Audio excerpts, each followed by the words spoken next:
여러분 안녕하십니까? 포항 MBC 뉴스입니다. 오늘 맑은 하늘이 예상되는 가운데 강풍과 함께 추위가 찾아오겠습니다. 이번 추위는 금요일 낮부터 누그러지겠습니다. 안수진 기상캐스터입니다. 요란한 바람 때문에 놀라진 않으셨나요? 경북 동해안과 울릉도 독도에는 최대 순간 풍속이 70km에 달하는 돌풍이 몰아치기도 했습니다. 오늘도 이들 지역으로는 강풍주의보가 지속되겠습니다. 혹시 날아갈 물건이 있지 않은지 수시로 확인해 주시고요. 시설물 피해 입지 않도록 주의하시기 바랍니다. 강풍과 함께 추위도 찾아왔습니다. 경북 동해안의 낮 최고 기온 15도 안팎에 머물겠고요. 울릉도와 독도의 낮 기온은 10도 안팎까지 떨어지겠습니다. 바닷길 이용하시는 분들도 강한 바람에 주의하셔야겠습니다. 동해 중부 먼바다에는 풍랑경보가, 그 외 동해상으로는 주의보 수준으로 높은 물결이 일겠습니다. 다음으로 자세한 지역별 날씨 알아보겠습니다. 오늘 하늘 표정 맑겠습니다. 낮 최고 기온 울진과 경주가 15도, 영덕 14도, 포항이 16도입니다. 울릉도와 독도의 하늘엔 구름 많겠습니다. 한낮 기온 울릉도 11도, 독도 10도입니다. 동해상으로는 대체로 맑은 하늘이 펼쳐지겠습니다. 바다의 물결은 동해 중부 해상에서 최고 6m, 동해 남부 해상에서 최고 4m까지 높게 일겠습니다. 모레 낮부터는 추위가 풀리겠고요. 주말에는 맑고 포근하겠습니다. 날씨 정보 전해드렸습니다. 정부가 추진하는 차세대 방사관 가속기 사업의 부지 선정을 두고 논란이 커지고 있습니다. 공모 접수를 앞두고 특정 지역을 염두한 듯 부지 요건이 바뀌는가 하면 총선을 앞두고 절차가 급하게 진행되는 등 이번 공모 유치전에서 포항 패싱론까지 제기되고 있습니다. 박상환 기자입니다. 포항의 3세대 원형 방사광 가속기와 4세대 선형 방사광 가속기.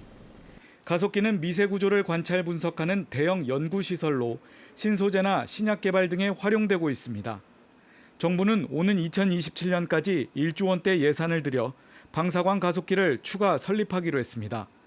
포항을 비롯해 충북 오창과 전남 나주, 강원 춘천이 유치전에 뛰어들었습니다. 하지만 공모 접수를 불과 열흘 남겨두고 부지 요건이 변동되는 등 특정 지역을 염두한 것 아니냐는 의혹이 제기되고 있습니다. 기존 사업과의 연계성, 효율성을 무시한 국가 연구 사업 부지 선정의 의도를 의심하지 않을 수 없습니다. 그래서 저는 특정 지역에 이렇게 유리한 유치 요건과 또 선거를 바로 앞둔 상황에 서둘러 발표한 것에 대해서 정부의 정치적 의도를 우려하면서 깊은 유감을 표한 바는 있습니다. 더불어민주당 이해찬 대표가 선거운동 기간 전남 유치를 약속하며 매표 행위에 나서는 등 대형 국책 사업이 정치인들의 입김 싸움으로 번질 우려가 커졌습니다. 특히 주변 인프라가 전혀 없는 전남 나주는 전 선거구를 석권한 광주 전남 지역 민주당 의원들을 앞세워 정치적으로 해결하려는 움직임을 보이고 있습니다. 하지만 국내 과학계는 건설 비용과 운영 비용 등을 최소화할 수 있고 운영의 효율성을 극대화할 수 있는 포항을 최적지로 판단하고 있습니다. 블루밸리 국가산업단지에 26만 제곱미터라고 하는 그 부지가 있습니다. 이 부지를 대상으로 해서 저희들이 가지고 있는 그 각종 산업, 그다음에 그 인력을 활용해서 최대한 유치 전략을 마련하도록 그렇게 하겠습니다. 포항의 다른 지역은 가속기 전문 인력이 없어 사업이 더디게 진행될 게 불보듯 뻔한 실정. 차세대 방사광 가속기를 타 지역에 건설할 경우 가속기 전문 인력 분산에 따른 국가 경쟁력 약화 우려도 제기되고 있습니다. 게다가 문재인 정부 출범 이후 포스코 케미칼의 과산화수소 공장, 포스코의 침상코크스 공장 등 모두 포항이 아닌 전남 광양에 건설되는 등 이번 유치전에서도 포항 패싱론이 설득력을 얻고 있습니다. 정부는 다음 달 6일 현장 실사 등을 통해 7일 사업 대상지를 최종 선정할 방침입니다. MBC 뉴스 박상환입니다. 경주 지역 시민사회단체가 월성원전 맥스터 증설에 대해 주민투표를 추진합니다. 경주시는 맥스터 증설은 국가 사무라며 주민투표에 대해 난색을 보이고 있습니다. 임재국 기자가 보도합니다. 원자력안전위원회가 월성원전 내 사용후 해결료 임시 저장 시설인 맥스터 증설을 승인한 것은 지난 1월입니다. 코로나19 여파와 4.15 총선 등으로 주춤했던 후속 일정이 석 달 만에 구체화됐습니다. 사용후 해결료 재검토위원회가 중장기 정책과 맥스터 증설에 대한 여론 수렴을 시작한 것입니다. 중장기 정책에 대한 전국민 조사는 500명의 시민 참여단을 통해 이루어집니다. 지역조사인 맥스터 증설 여부는 원전 주민들 중 100명의 시민 참여단을 대상으로 진행됩니다. 여론 수렴 절차가 시작되자 시민사회단체는 기자회견을 열고 맥스터 증설 여부를 주민투표로 결정해야 한다고 주장했습니다. 맥스터 증설은 100명의 시민 참여단이 결정할 수 없는 중요한 사안이며 재검토위원회가 폭넓은 시민 의견 수렴을 약속했다며 주민투표를 통해서만 가능하다는 것입니다. 조례에 따르면은 우리 경주 시민들에게 지대한 영향을 미치는 복리나 환경 이런 문제에 대해서는 주민투표에 붙인다라고 되어 있습니다. 정부에서 공론화를 한다는 것 자체가 주민투표 사안이 될 수 있다는 얘기죠.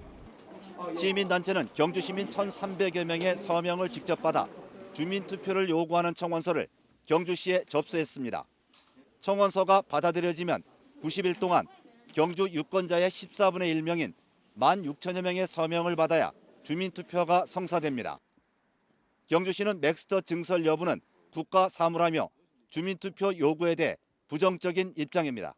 원자력 관련 사무는 국가 사무이기 때문에 주민투표 대상이 아니고 현재 재검토위원회에서 공론화 절차를 진행하고 있는 중입니다. 시민단체는 주민투표 청원서를 접수한 만큼 시민참여단 선정 등 모든 공론화 일정도 중단하라고 촉구했습니다. 시민들이 직접 서명을 통해 주민투표를 청원하는 건 경주에서 처음입니다. 경주시가 어떤 결론을 내릴지 관심이 모아지고 있습니다. MBC 뉴스 임재국입니다. 이번 총선이 여당의 압승으로 끝나면서 문재인 정부의 탈원전 정책에도 힘이 실릴 것으로 예상되는데요. 환경운동가 출신으로 21대 국회에 입성하게 된 더불어시민당 양이원영 당선인에게 탈원전과 관련된 문제와 앞으로의 계획을 들어봤습니다. 박성아 기자입니다. 탈원전은 거스를 수 없는 시대의 흐름입니다. 이 땅에서 살아갈 우리 후손들을 위해 지금 시작해야만 하는 일입니다. 탈핵 국가를 선언하며 출발한 문재인 정부.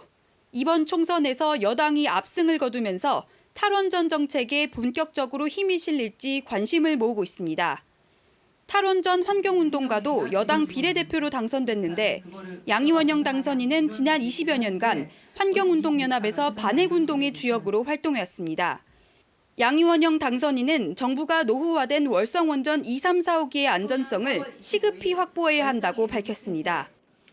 굉장히 많은 양의 삼중수소와 같은 방사성 물질이 일상적으로 대기로 방출되고 바다로 방출되고 있어요. 사용 후 해결료 임시 저장고인 월성원전 맥스터 증설과 관련해서도 비판적인 입장을 나타냈습니다. 주민들과 시민사회와의 논의와 상관없이 건설을 서두르는 것처럼 가는 건 그건 맞지 않다고 생각합니다. 또 원자력안전위원회도 비상임위원들로 구성된 한계가 있다며 구조적인 개혁과 투명성이 필요하다고 강조했습니다.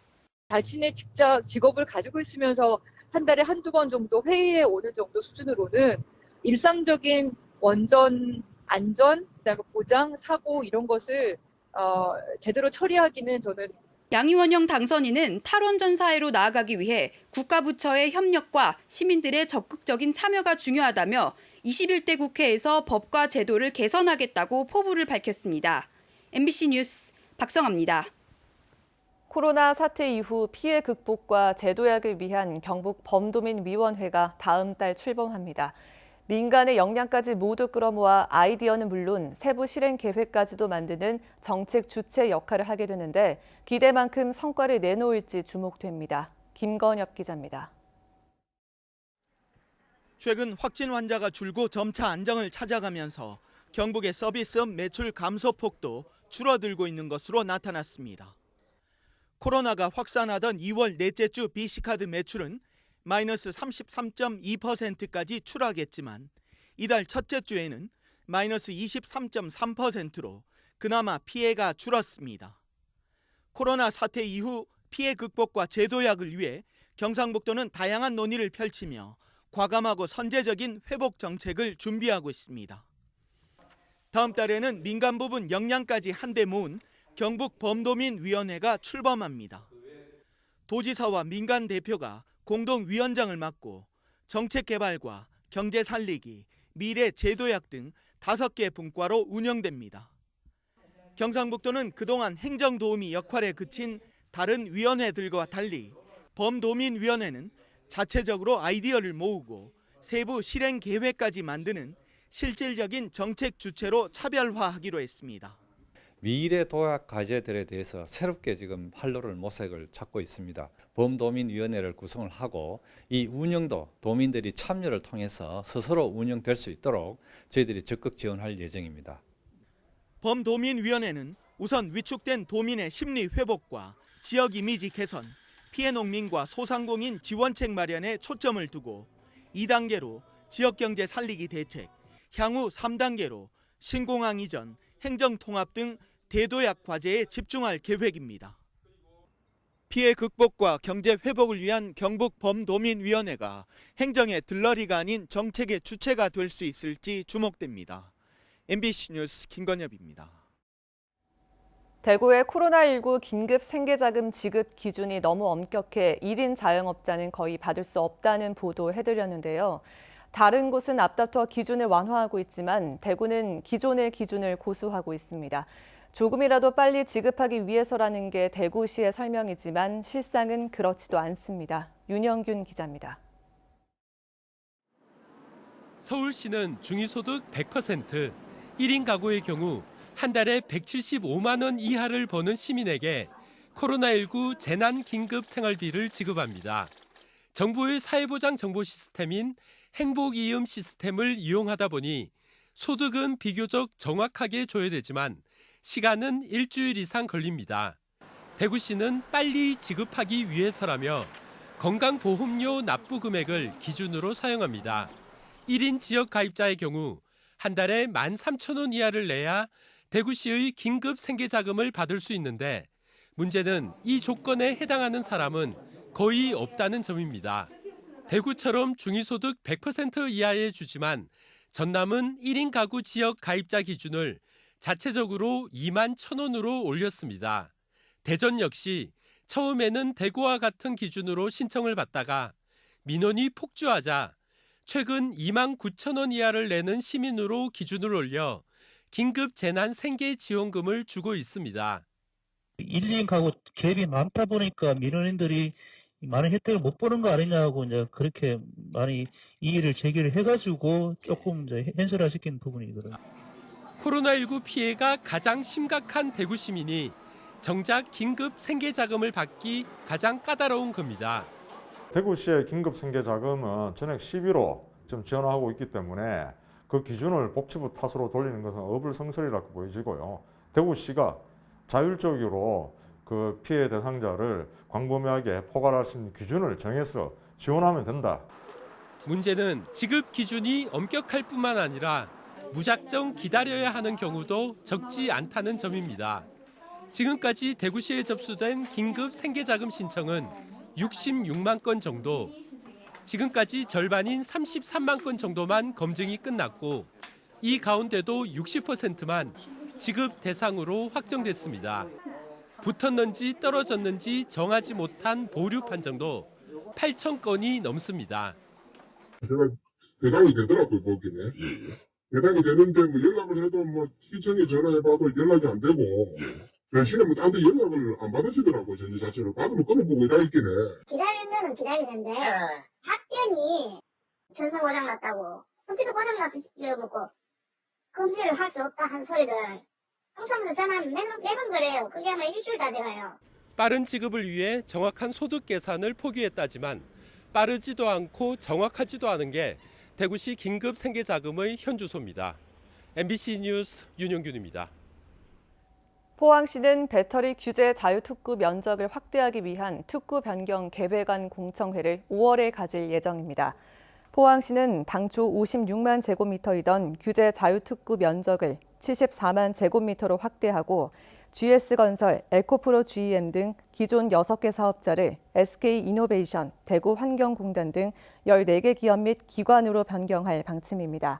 차세대 배터리 규제 자유특구에서는 법규에 구애받지 않고 배터리 활용 기술을 개발해 실증하고 관련법을 개정해 산업화할 수 있도록 지원합니다. 경주시 아이누리 장난감 도서관이 코로나19로 그동안 중단한 장난감 대출을 어제부터 시작했습니다. 장난감 도서관은 대면 접촉을 줄이기 위해 오전에 예약을 받아 오후에 도서관 출입구에서 장난감을 전달했습니다. 회원제로 운영되고 있는 아이누리 장난감 도서관은 장난감 2,900여 점과 도서 2,000여 권, 영상물 1,100여 점을 보유하고 있는데 월 평균 1,400여 명에게 2,000여 점을 빌려주고 있습니다. 경상북도는 어촌 뉴딜 300 사업에 선정된 경북 지역 16개 어촌 마을에 올해 1,520억 원의 예산을 투입합니다. 포항, 신창리 등 2019년에 사업 대상지로 선정된 마을에선 생활 인프라 개선 사업 등이 우선적으로 진행되고 있고 경주 나정항과 포항 삼정항 등 올해 사업 대상으로 선정된 곳은 실시 설계 용역을 거쳐 올해 하반기부터 본격 공사에 들어가게 됩니다. 어촌 뉴딜 300은 낙후된 시설을 현대화하고 지역의 특성을 반영해 매력적인 어촌을 만드는 지역 밀착형 SOC 사업입니다. 경주시는 사적 1호인 포석정에 올 연말까지 전시관을 짓기로 하고 공사에 들어갔습니다. 경주시는 16억 원을 들여 390제곱미터 규모의 1층 전시관을 지어 잔이 떠가는 구분 물 흐름 시설을 재현하고 영상물을 상영하기로 했습니다. 또 5억 원을 들여 주차 관제 시스템과 주차장, 탐방로를 정비해 관광 자원화는 물론 포석정이 만국의 연회 장소가 아닌 제사 등 의식 장소로 사용된 점도 알리기로 했습니다. 경주 상공회의소는 코로나19로 어려움을 겪는 무급휴직 근로자를 대상으로 특별 지원 사업을 펴니다. 대상자는 코로나19 여파로 지난 2월 23일부터 3월 말까지 기간 중 5일 이상 무급휴직한 근로자들로 하루 최대 2만 5천 원, 한 달 최대 50만 원을 지원합니다.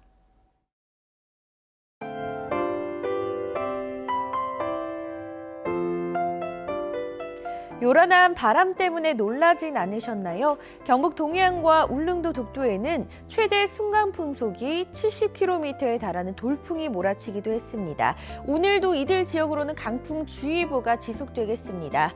혹시 날아갈 물건이 있지 않은지 수시로 확인해 주시고요. 시설물 피해 입지 않도록 주의하시기 바랍니다. 강풍과 함께 추위도 찾아왔습니다. 경북 동해안의 낮 최고 기온 15도 안팎에 머물겠고요. 울릉도와 독도의 낮 기온은 10도 안팎까지 떨어지겠습니다. 바닷길 이용하시는 분들도 강한 바람에 주의하셔야겠습니다. 동해 중부 먼바다에는 풍랑경보가, 그 외 동해상으로는 주의보 수준으로 높은 물결이 일겠습니다. 다음으로 자세한 지역별 날씨 알아보겠습니다. 오늘 하늘 표정 맑겠습니다. 낮 최고 기온 울진과 경주가 15도, 영덕 14도, 포항이 16도입니다. 울릉도와 독도의 하늘엔 구름 많겠습니다. 한낮 기온 울릉도 11도, 독도 10도입니다. 동해상으로는 대체로 맑은 하늘이 펼쳐지겠습니다. 바다의 물결은 동해 중부 해상에서 최고 6m, 동해 남부 해상에서 최고 4m까지 높게 일겠습니다.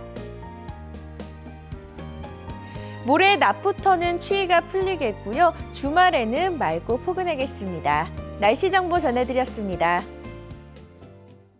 이상으로 포항 MBC 뉴스를 마칩니다. 여러분 고맙습니다.